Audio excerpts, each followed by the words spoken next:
I'm Stephanie, and welcome to Fiction Files.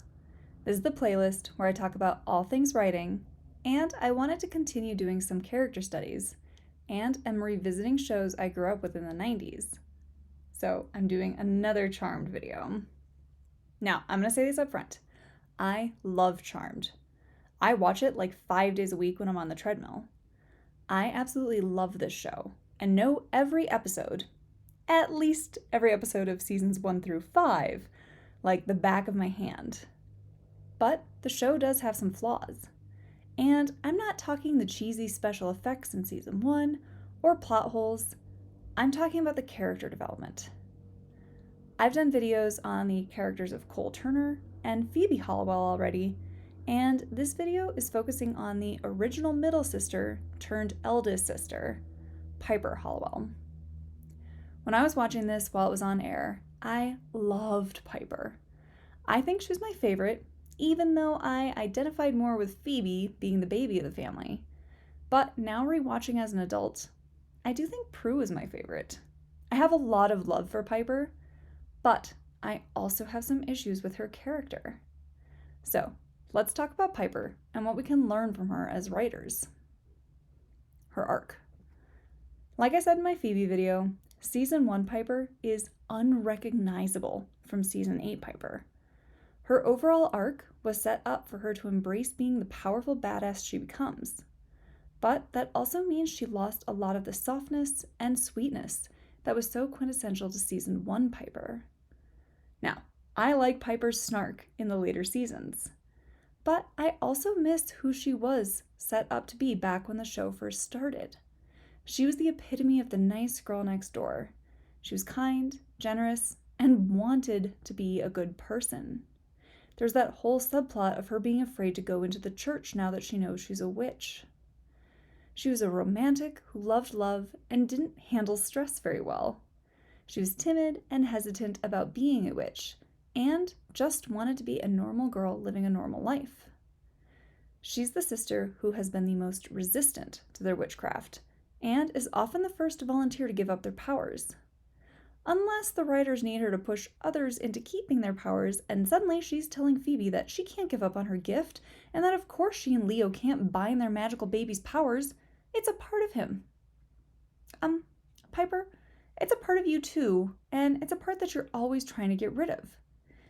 Now, I do blame the writers, because they're the ones who flip-flop between wanting her to think of magic as a gift and wanting to send it back so she can live a normal life again.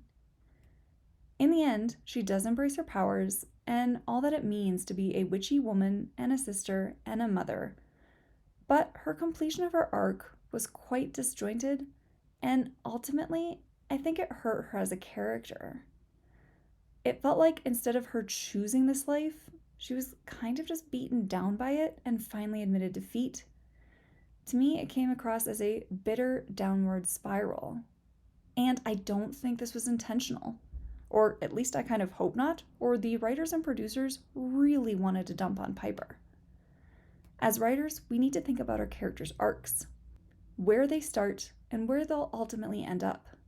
Is it a positive arc or a negative one? Charmed presents Piper's arc as though it's not negative, but it kind of is. We want our characters to be recognizable to who they were at the beginning, but have changed because of the story. In a positive arc, they should become better versions of themselves. They should have a need, a want, and a goal, and some flaws to overcome that have stopped them from getting what they need in the past. We want to see characters win and come out on top. It's important to plan your character's arc, so their choices, behaviors, and actions set them up for success along that arc. Sure, they'll have some setbacks, but in general, they should be moving toward a new era of themselves. It was sad to see Piper become harder, and honestly, just meaner. Even in season 4, other characters were calling her out on how mean and cold she could be. It was just such a stark difference from the Piper that we had seen in seasons 1 and 2. Now, this is just my own personal theory, but I do wonder if Holly Marie Combs had something to do with some of Piper's characterization changes. I think the witty, sarcastic Piper we get later is more aligned with Holly and it was easier for her to be that character than the sweet, sincere Piper that we had at the beginning.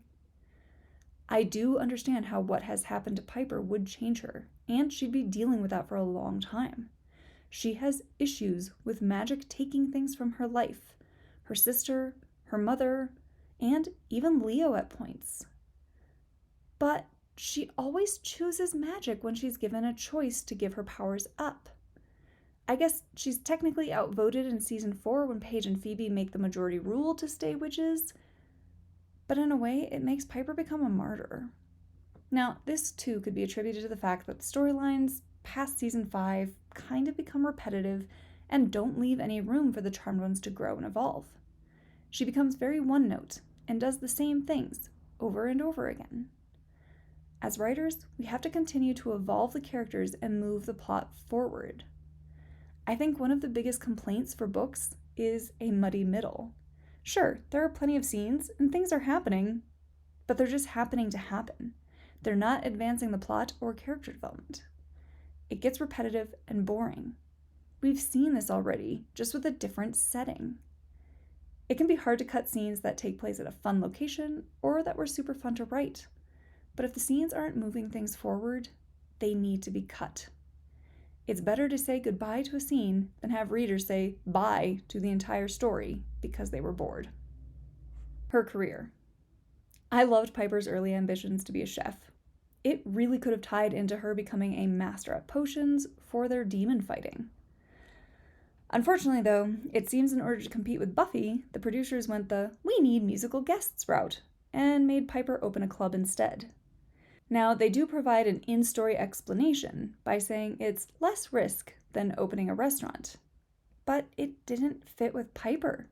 She wanted to be in the kitchen and cooking and not running a business. I honestly think it would have been better to have Phoebe open and run P3. She was the youngest, seemed to like going out to clubs and concerts, and feasibly could create a space like this. Now, in a story I'm working on, I have thought long and hard about my characters' career choices, because it can tell a lot about a character by showing what they do for a living. Like, one of my characters is the eldest brother, who had to become a sort of father figure to his siblings. He works as a manager at a sporting goods store because he needed a steady job to support his family and make sure his siblings were set up for success. His younger brother gets to go to college because of the other's sacrifice and becomes an accountant because he wants to move up the corporate ladder and be seen as important. These jobs demonstrate character traits and motivations without spelling it out. A piece of writing advice that I've taken to heart comes from Jessica Brody's Save the Cat Writes a Novel, and it's that you should show your characters at work, at home, and play during the first 25% or so. Work is often a big part of our lives, and the career paths we choose says a lot about us. Characters are the same.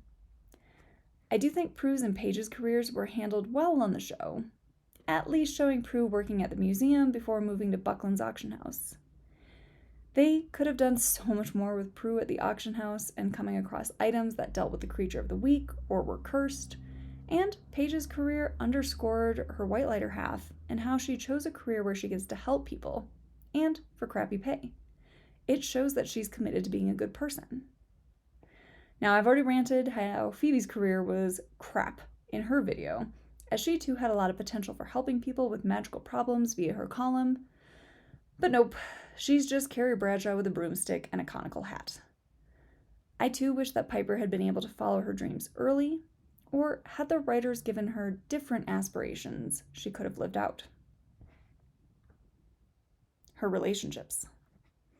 Let's move on and talk about Piper's relationships, and not just romantic relationships.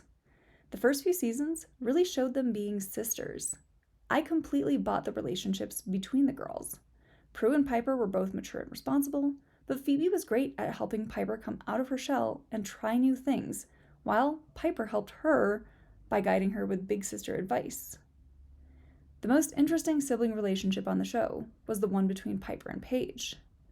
Piper is not exactly enthused to find out she has a half-sister she never knew about and has to embrace her to reconstitute the Charmed Ones.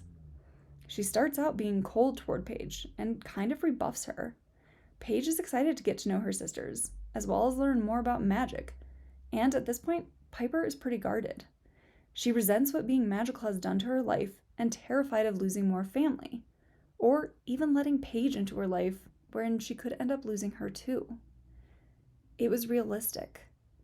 And Piper did still welcome Paige as a Halliwell, last name or no. She was already a big sister to Phoebe and understood her relationship with Paige was going to be different. She had to take a different approach with Paige. They both had to work at their relationship and become sisters on their own terms. This was some great writing, as it happened gradually. It wasn't just a, oh wow, we're sisters and now best friends. They had conflict. They had to learn how to get along as sisters, and they developed a real relationship.